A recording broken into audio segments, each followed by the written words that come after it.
આંટી મારવામાં ખૂબ માહિર હોય છે. આપ જોઈ શકો છો આ રીતે આપણે આને રેસ્ક્યુ કરીએ ને એટલે આ રીતે આંટી મારી દેતો હોય, એટલે બહુ એક્સપર્ટ હોય. આમ દબાઈ લે, આપણને આમ બાંધી દે, જકડી લે, જુઓ આમ, પછી છોડે ના. એટલે આમાં ખૂબ જ એક્સપર્ટ હોય. આપ જોઈ શકો છો ફરી એને મને બાંધી દીધું છે અહીંયા ગાડી. તો આ રીતની કન્ડિશન થતી હોય એનો સ્વ બચાવ કરો, આ રીતે પૂંછડીથી બાંધી લે અને પછી બાઇટ પર કરે, એટલે કે ગુસ્સો પણ કરે ને બચકું પણ ભરે. પણ જય મહાકાળી આપ સૌને. છોટાઉદેપુર જિલ્લાનો રહેવાસી આદિવાસી મેનસીબ તડવી વન્યજીવ રક્ષક આ વિડીયોના માધ્યમથી આપનું સ્વાગત કરું છું. જય જવાહર, જય આદિવાસી.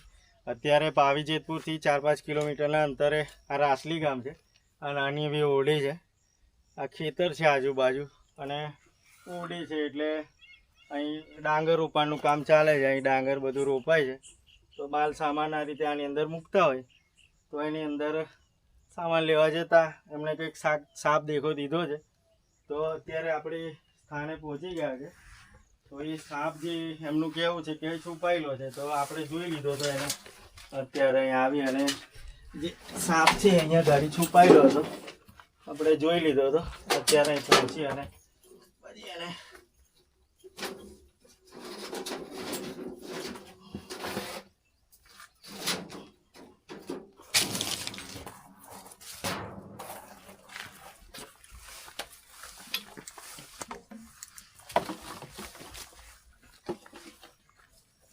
તો અત્યારે આપણે સાપને રેસ્ક્યુ કરી લીધો છે. આપ જોઈ શકો છો દામણ સાપ છે, આની ઓળખ છે.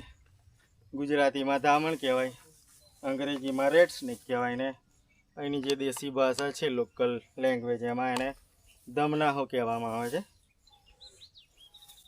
આંટી મારવામાં ખૂબ માહિર હોય છે. આપ જોઈ શકો છો આ રીતે આપણે આને રેસ્ક્યુ કરીએ ને એટલે આ રીતે આંટી મારી દેતો હોય, એટલે બહુ એક્સપર્ટ હોય. આમ દબાઈ લે, આપણને આમ બાંધી દે, જકડી લે, જુઓ આમ, પછી છોડે ના. એટલે આમાં ખૂબ જ એક્સપર્ટ હોય. તો અત્યારે આપણે રેસ્ક્યુ કરી લીધો છે આ સાપને. તો આજે વિડીયો આપ જોઈ રહ્યા છો એને અલગ રીતે પણ મેં શૂટ કરેલો છે. તો આપ વિડીયો જે જોઈ રહ્યા છો એને અલગ રીતે જો જોવો હોય તો એની લિંક મેં કોમેન્ટ બોક્સમાં મૂકીશ, ત્યાં જે આપ જોઈ શકશો.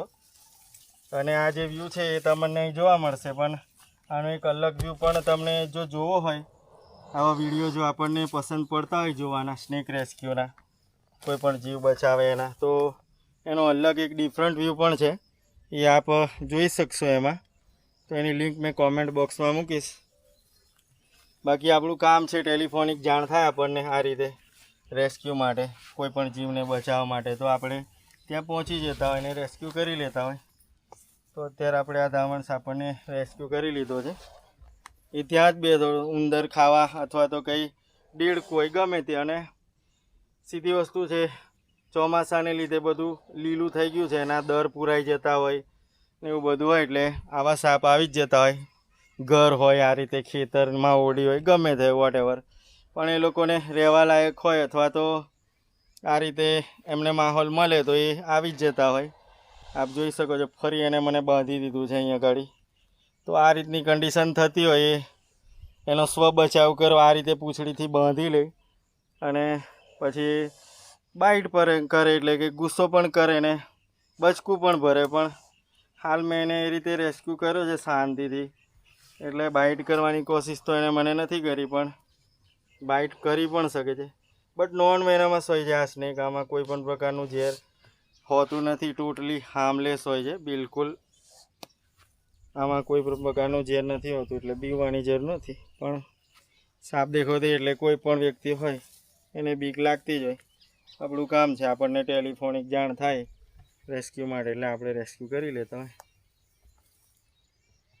તો રેસ્ક્યુ કરી લીધો છે એને. હવે આપ વિડીયોને બને એટલો શેર કરજો, બીજા લોકો સુધી પહોંચાડજો, અને નવા હો તો ચેનલમાં જોડાઈ જજો.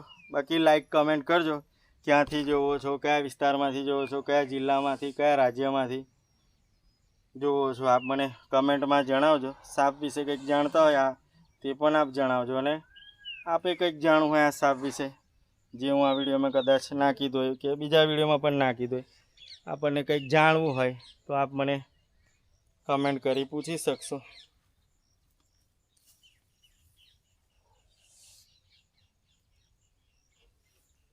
Thank you.